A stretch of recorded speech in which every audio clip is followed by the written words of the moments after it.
feels All good. right, we're live. We're live in here with Mike and Thirsty. All right, so Mike, you're one of the charter members. Thirsty, you're one of the not the original, but you've been here a long time. So tell us, what is the most important thing? Obviously, it's the 50th year. What's the most important thing about Fest and the blue shirts for you individually? Well, first, You got meeting and greeting everybody as they arrive. Okay. The big hug. Saying a whole calendar year's worth of shit in 5 minutes.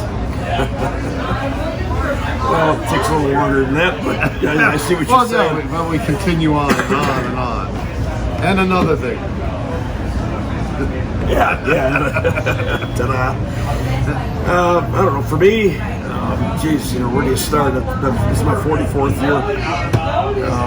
Every year has something new to offer, and but yet every year is more of the same. And I think the important part that I see every time I come up here is the consistency of the return of people wanting to stay involved with this group. And we don't have much opportunity other than when we come here, because everybody's spread out. We get up to Minneapolis once in a while to see you guys, but I don't get to see you, and I don't get to see you hardly, but unless you come home.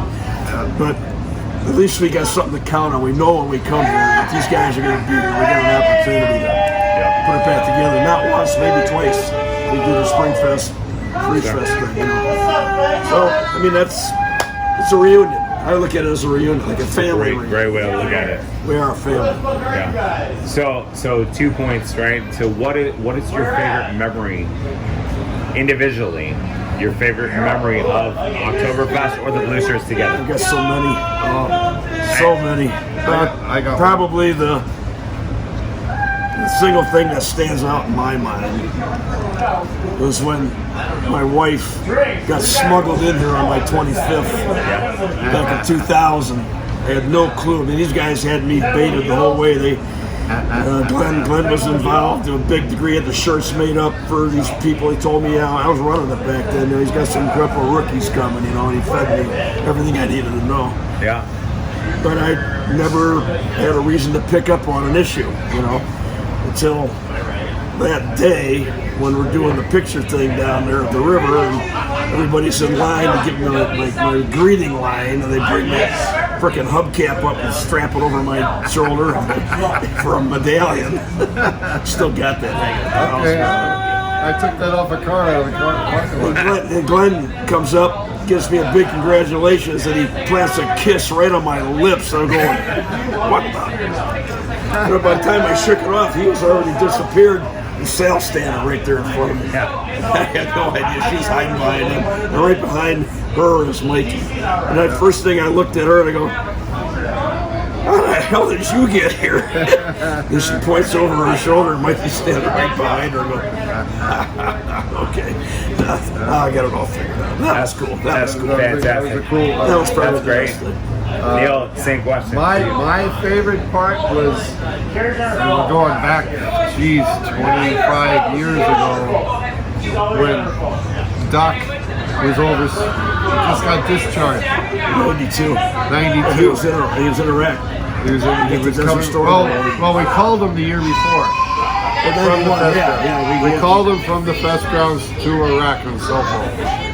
Wished him happy and all that stuff. Told him what we were doing.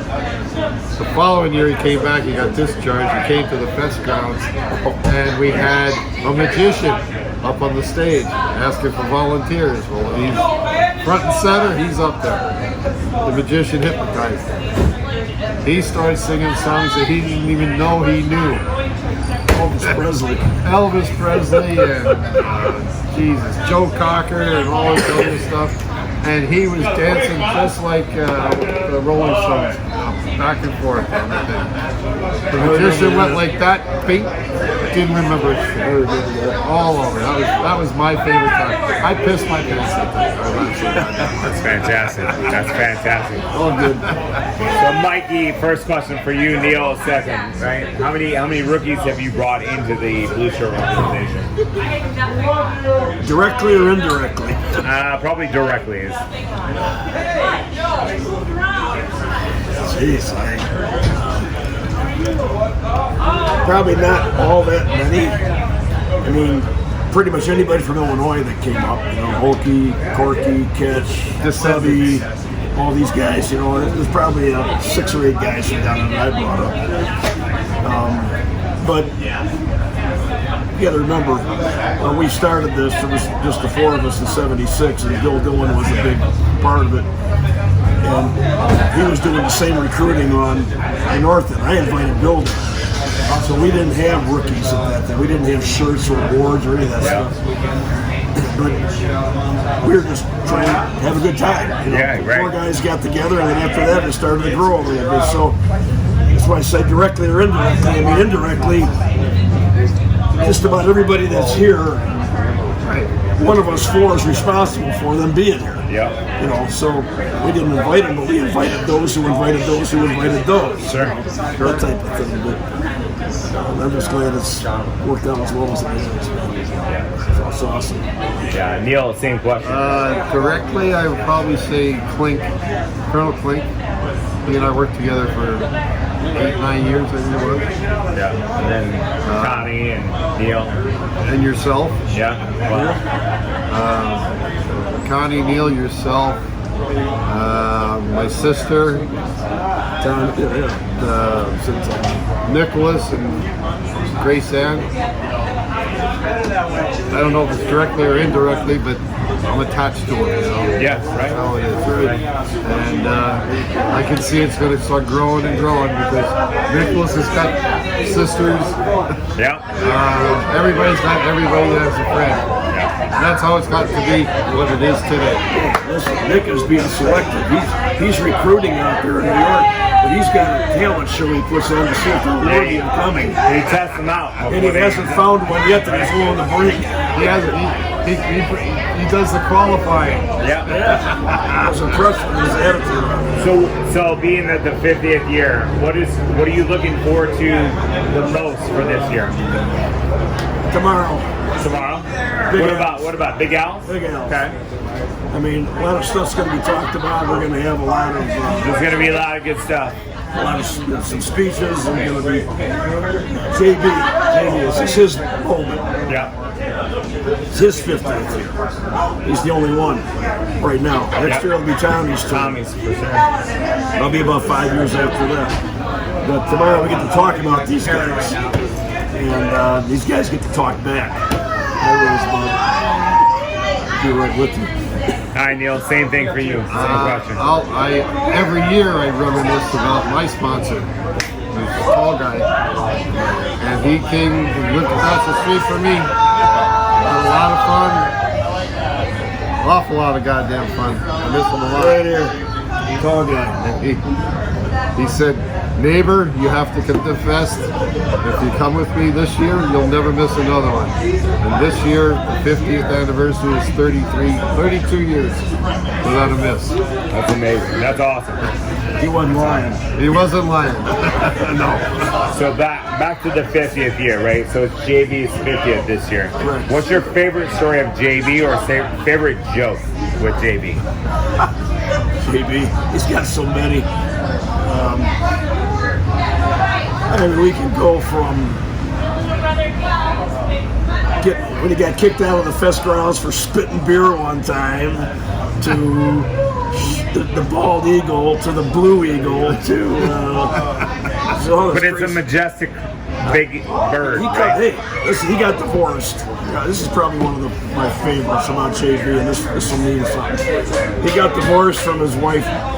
She went out and was messing around on him. You know, they lived in Florida. And he dumped her ass. He was brokenhearted. He did not expect that to happen, and he was really dumped in the dumps. So that year, we're coming up to Oktoberfest some months later, and I said, JB, I says, you're okay with coming to the fest, right? He says, oh yeah, I'm coming up. He says, not only am I coming up there, but I'm going to come up there and find me a woman, and I'm going to marry her. That's what he told me before we even came up there. Okay. So sure as shit, he comes up here, he runs into Cheryl, they had a good time, they hit it off perfectly. And I'll be goddamn, she went back down after the fest in Florida with him, let him down there. And went skydiving, they went scuba diving, Jim had a boat, he had a plane, they were having a great time. And then not too long after that, she went back down and married him. He got married in a hot air balloon. So he fulfilled his prophecy. He actually came to lacrosse that year, found a woman and married her. I mean, just like that. That's what he said. We're still together again. That's awesome. Neil, same question for you. Same question was, oh God.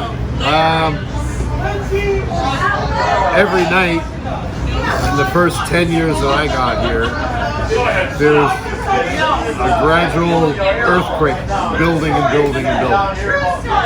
So the point where at 10:30, 11:30, 12 o'clock, gallons and gallons of beer were in pitchers. And the earthquake started to rumble and rumble and rumble to the point where 300 people would throw a gallon of beer up in the air at the same fucking time. This was the cease and desist of beer throwing. Yes. And when they said we couldn't do it, we did more. To the point where we came up here with the attitude with any clothes that we wore to the fest grounds on Saturday night are throwaways. You just don't bring them home. You just throw them away. As far as the 50-year version of this same thing, and I'm not wishing anybody any ill health, but I always enjoy Jimmy's one-armed chicken feather joke. Yeah. That he tells 40 times a fest. For 3 days, he'll sell it to 10 people. Yep. And I always tease him about to the point where I'm going to have a recording of it, and we're going to put it next to his goddamn headstone with a $2 bill on the thing. Press the button, $2, buy a beer. That'd be awesome. Okay. So let's flip this real quick. Stubby, great individual. What's your favorite Stubby memory? Oh, I got one. Stubby. Well, he first started coming up here in '83, and he got his first puker, I think, that year or the next year in '84 maybe. We're all eating down at the Mexican restaurant there. Here in town, over at King Street. Mexicans are. I thought they could be later, but anyway, we're down there chowing down. Everybody's having a good time, and all of a sudden Stubby's acting like, he ain't feeling good. He wants to go back to the room. So he excused himself and he got up and left after we got done eating. So we finish up, we walk out the door, right too far behind him. And the first thing we see is this trail of puke leaving from the building going towards the hotel. So we followed it. And we went through the garage, parking garage on the other side, down the street, right to the hotel. He puked all the way back to the hotel. He got something, I don't know, food poisoning. Nobody else got sick from it. Montezuma's revenge. Oh, holy shit, man! He self-poisoning. And that one, we found him. He said, "Yeah, that was me." They go, "Oh, are you okay?" Yeah, he'd be okay. Did he at least get a puker? He got the puker. He did. That was right at the very beginning. But since then, Stubby became such an integral part of this operation. Everybody loved him. He was a natural fit. Natural fit. How about when I married Jim and Cheryl that year they were here, and when they found each other, I actually married them from the pulpit there in the poolside, and Stubby was the flower girl. He put on a durable t-shirt with a dress, and he's carrying a potted plant that he found when they still had him down there. And here he comes walking as the flower girl for the wedding. Oh, that's fantastic. Only he could do it. Right. I'll give you one more about Stubby. One year, he was staying down on 101, and the night before, he got all shit-faced and passed out in the bed, and he was out like a light, naked as a jaybird, laying on top of the covers. We powdered that his ass from one end to the other, shaving creamed him, did the whole damn 9 years. He had no clue. Well, the next morning, Okie's sitting outside the room, down at the table on that end of the joint, and the maid comes down and starts pounding on the door, and Stubby and Okie's going, I wouldn't go in there if I were you. He says, no, have no fear, Sonny. There's nothing I haven't seen before. So Stubby comes to the door, and he's standing there, covered in baby powder, white as a ghost, naked as a jaybird with a good morning heart on. He opens the door. This poor woman saw this, goes, ah! Took the carton and run it down the other end of the frickin' pool. He's going, I told you not to go in there. And Stubby, all he did was stick his head out the door and go, what?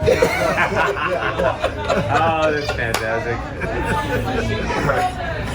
So that was one of the best. That is a great Oh story. yeah, it's hard to top that. So Neil, obviously with Mikey's stories, they're hard to top. What is your favorite? With Stubbs, Yeah. is rearranging the athletic room in the hotel, Okay. where we came home drunk, didn't realize it, sat down in your bed, and he's looking over there trying to figure out how he's going to sleep with the athletic machine there where his mattress used to be, because the mattress is in my room in the bathtub next door. So what ended up happening? He slept on the floor that night.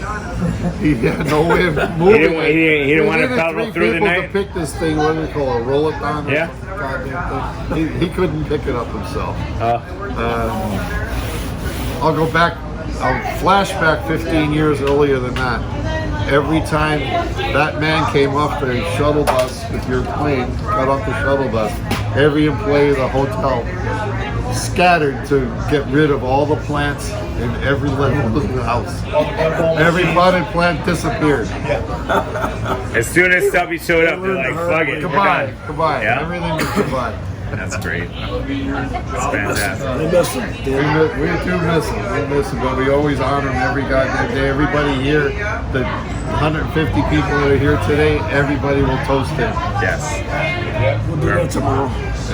That's fantastic. Hey, appreciate the time, guys. Okay. We'll talk soon. Click. My pleasure.